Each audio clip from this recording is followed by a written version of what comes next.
교동도의 비극도 그 금단의 선으로 인해 시작됐습니다. 황해도에서 피난 나온 이들이 하루아침에 이산가족이 된 지도 참으로 오랜 세월이 흘렀습니다. 그냥 돌아갈 때 세상에 땅을 푹 긁고서 아버지 왜 그래 와야 되니까 나 저기 그러고 돌아왔어요. 그래서 내가 부모님을 하나라 모셔놓고 지금 화장도 안 하고 모셔놓고 있는 건 왜냐. 남북 통일이 된다면 아버지 저기 선서로 그냥 모셔가려고. 피난 나오신 1세들은 거반 많이 다 돌아가신다고 보고요.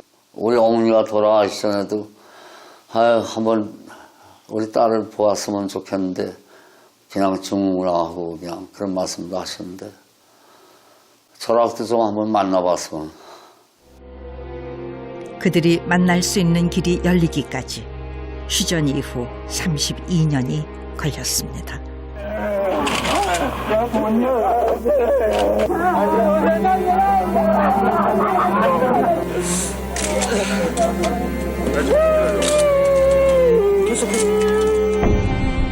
하지만 또다시 15년을 기다렸습니다.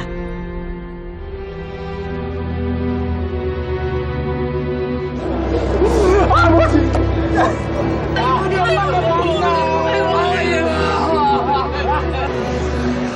2000년 남북정상회담 이후 이산가족 상봉은 10년 동안 근근히 이어졌습니다.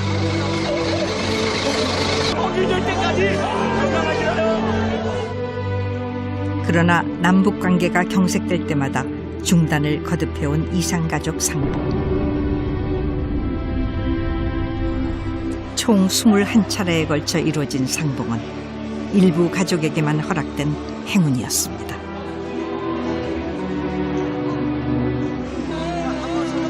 이산가족 상봉 신청자 가운데 실제로 상봉한 이들은 단 2%에 불과합니다.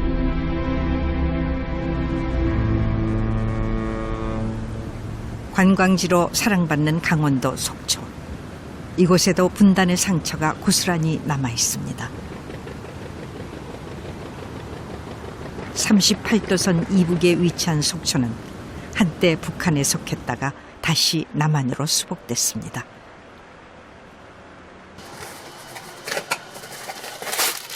속초에서 아파트 경비원으로 일하는 황보우영 씨.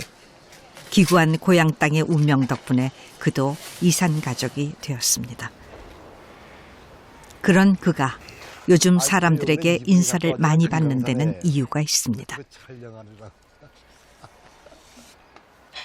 이 아저씨 텔레비 나온 사람이냐고 이제 주민들이 그래도 좀 반겨주고 어떤 주민들은 아이 참 그거 안 됐네요 하고 이제 그런 얘기도 하고. 그는 지난 8월 이산가족 상봉 행사에서 누나를 만나고 돌아왔습니다.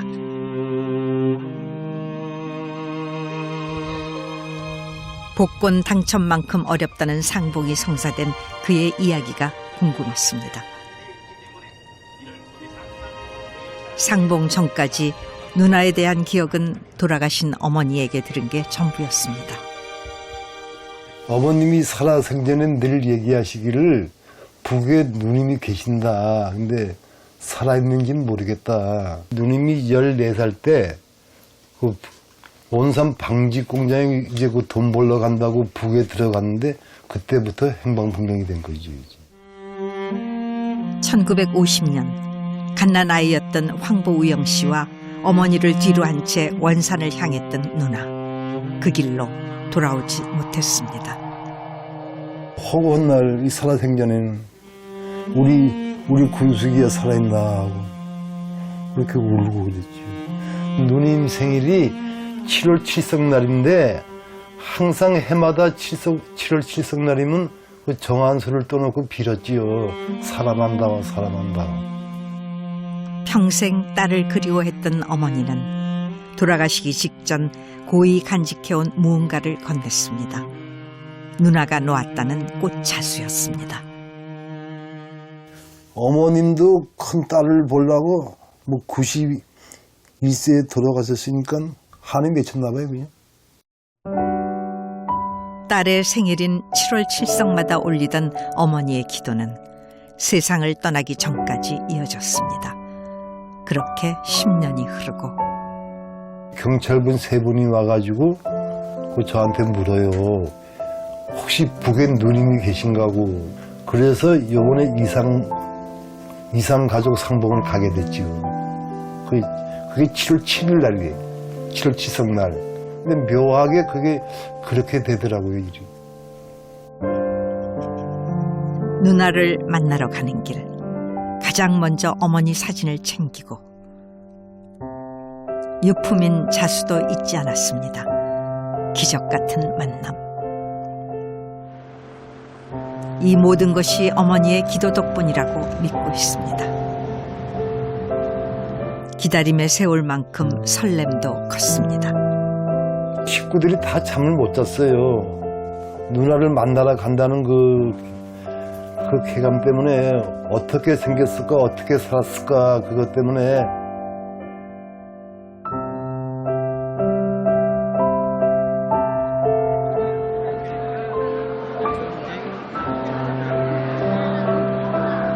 누이?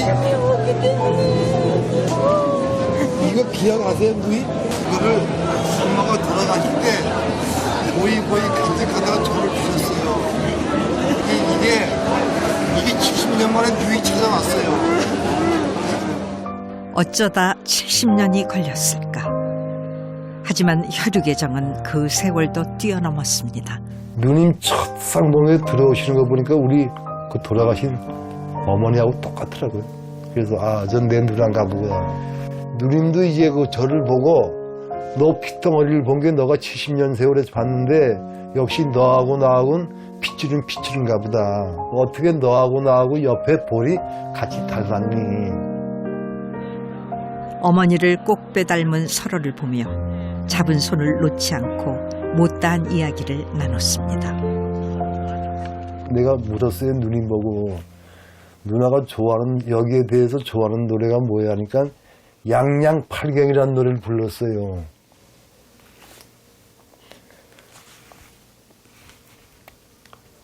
그리고 이제 자기가 항상 고향이 그리울 때는 그 고향의 봄, 그거는 저하고 같이 불렀어요.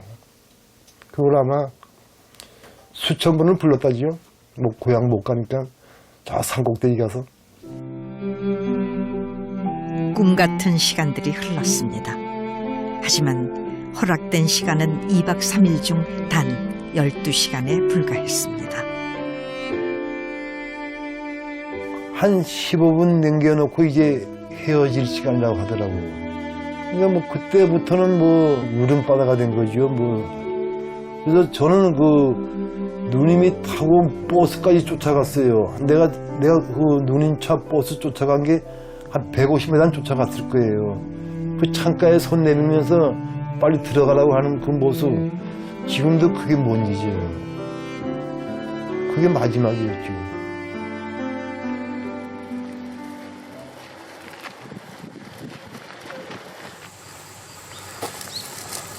큰 딸내미 또 데리고 왔어요.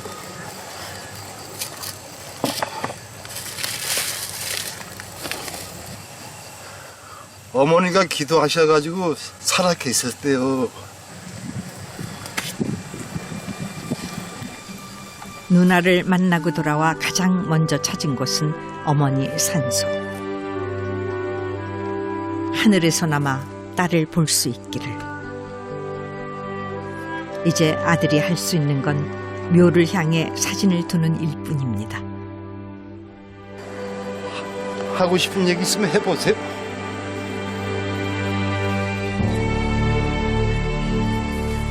큰 딸내미 오래오래 사시라고 많이 좀 지켜주세요. 어머니 산소까지 들르고 나니 큰 숙제를 끝낸 것만 같았습니다.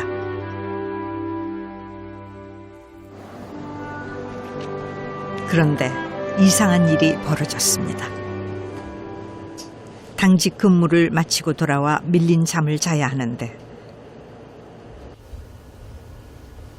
자꾸만 휴대폰에 손이 갑니다.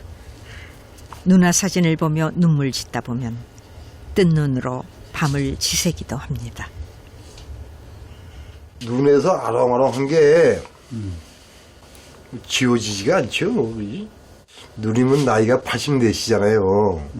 그러니까 행여나 어디 뭐 몸이나 아프지 않는지 그게 제일 이제 그 뭐 걱정되는 거죠. 20일 만에 체중이 3kg이나 빠졌습니다. 만남의 기쁨보다 다시 볼 수 없다는 고통에서 헤어나기 어렵습니다.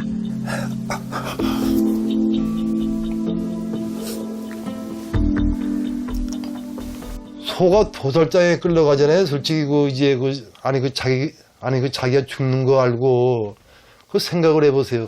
같이 정신을 먹고 이제 헤어질 시간이라는데 여기처럼 뭐 헤어지면 내일도 보고 모레도 보고 그런 게 아니잖아요. 이제 영원히 못 보잖아요. 근데 그거 진짜 사람이 하지도 않은 것 같아요. 2%의 기적으로 이루어진 만남. 하지만 또 한 번의 생이별이 기다리고 있을 줄 몰랐습니다. 편지라도 연락했으면 너네 집에 가서 하룻밤만 잤으면 난 소원이 없다고 했는데 다시 시작된 기약 없는 기다림은 언제쯤 끝날 수 있을까요?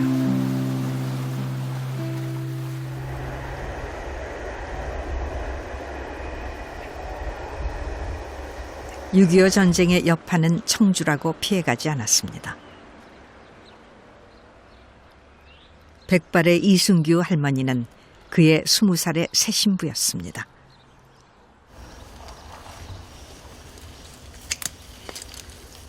얼굴도 못 부르고 어른들이 그냥 정해주니까 그냥 가고 뿐이지. 그때는 그랬어요.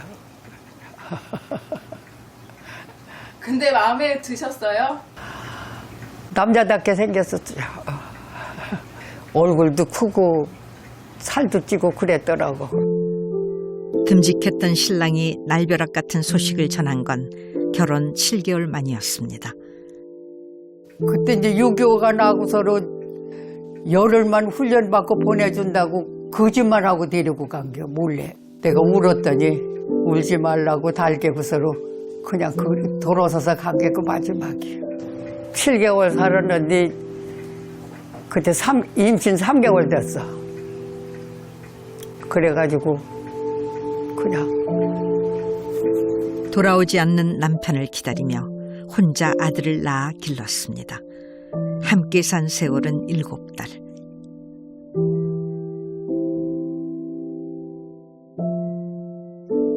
그리고 기다린 세월은 65년입니다.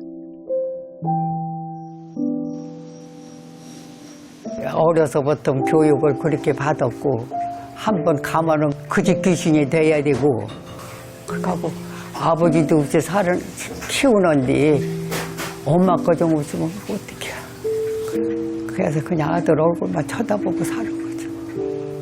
후회 안 하세요? 후회 안 하죠. 내가 하고 싶어서 갔으니까 후회를 안 해요. 어느덧 노인이 다 된 아들이 장롱 위에 숨겨둔 무언가를 꺼냅니다. 이 집의 보물 1호라고 합니다. 49년도에 결혼할 때 신었던 구두예요. 거짓말 같은지. 그래서 이거를 시동생이 이제 커가지고 이걸 달라고 그러더라고요. 그래서 내가 싫어서 구두를 사줬어요. 사주고서 이거를 안 줬어요. 내 생명이 붙은 거 아니에요, 거기에. 남편이 남긴 구두 한 켤레와 사진 한 장을 붙들고 기다린 세월. 사진 속 아버지보다 아들이 더 자랐을 땐 희망도 버렸습니다. 36년간을 지냈어요. 그러니까 꿈을 꾸고서로 제사를 지내기 시작을 했거든요. 작은 대문으로다가 신랑이 들어오더라고요. 그래 깜짝 놀랐어요. 어떻게 여기로 왔느냐고 그러니까 그 잊어버리도 아니야. 할머니하고 같이 있는데 밥을 안 주고 그래서 배가 고파서 왔다고 그러더라고요. 그래서 아이고 죽었는 갭이다. 꿈을 꾼 날을 기일로 정하고 제사를 지낸 지만 36년. 그 세월 동안 아버지 이야기는 금기였습니다. 한 번도 아버지가 어디 갔느냐 소리 7살 먹어서 길에서는 엄마 왜 그러니까 아버지는 어디 갔어? 그래 외국으로 돈 벌러 갔어. 거짓말하고서 그거 딱 한 번 물은 거야. 저 나이 먹도록 한 번 딱 물었는데 그 거짓말하고서 그 얘기를 하다 어떻게 가슴 아프게. 내가 자꾸 물어본 거야, 어머니한테. 어머니도 괴로우실 거야. 그러니까 아예 물어보지를 않았어. 왜? 어머니가 아버지 그립다, 야, 그립다. 맨날 그래봐. 그 자식 부모님 입장에서도 좋겠어요? 그러니까 어머님도 안 하고, 나도 얘기를 일치 안 하는 거예요, 아버지에 대해서. 그래야 서로 편하니까. 그러니까, 괴로운 거지. 말할 수 없었던 세월의 아픔이 할머니의 빛바랜 공책에 담겨 있습니다. 벌써 김인현도 마지막 달인가 보고 세월은 덧없이 빠르기만 하군요. 나는 당신 앞에서 울었어요. 당신은 나를 달랬죠. 그러나 당신은 어느 결에 잡았던 제 손을 놓고 떠나가셨어요. 눈물로 쓴 수십 권의 일기를 모두 태워버리고 남은 단 한 권입니다.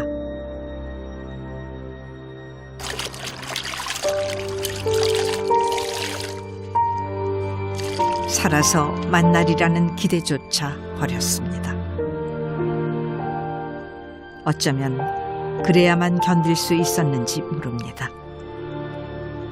아버지 없이 65년을 살아온 아들도 마찬가지. 그때 거짓말 같은 소식이 들려왔습니다.